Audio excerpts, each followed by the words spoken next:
సంఘం ఏర్పాటు చేసుకున్నాం. అబ్బో సంఘం పేరేంటో? గాయపడ్డ ఆడవాళ్ళ సంఘం. మరి మీ సంఘం కోరికలేంటో? మేము ఇంటి పని కష్టపడి చేస్తున్నాంగా, మాకు కూడా జీతం కావాలి. ఎంత? నెలకి 10,000.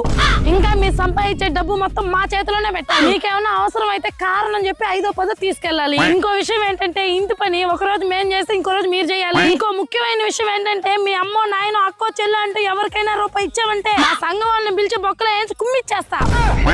భలే ఉందా మీ సంఘము? అడిగినట్టే జీతం ఇస్తాలే గానీ ఇప్పుడు నువ్వు ఎక్కడ ఉంటున్నావు? మన ఇంట్లో. మనది కాదు, నాది. నా ఇంట్లో నువ్వు ఉంటున్నందుకో నెలకు 3,000 రెంట్ కట్టాలి.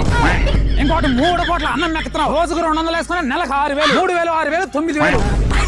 తర్వాత నీ ఫోన్ కి టీవీకి రీఛార్జ్లు కరెంట్ బిల్లు అన్ని కలిపి నెలకు 3,000, 9,000, 3,000, 12,000. ఇంకా సినిమాలు షికార్లు నీ మేకప్లకి అన్ని కలిపి 3,000. ఈ విధంగా నీకు నెల ఖర్చు 15,000. ఇంతకీ ఎంత జీతం కావాలన్నా? 10,000. ఆ 10,000 కట్ చేసుకొని నెలకి నువ్వే నాకు 5,000 ఇవ్వాలి. 5,000 ఇవ్వలేదనుకో నిన్ను నీ సంఘాన్ని కుమ్మేస్తా.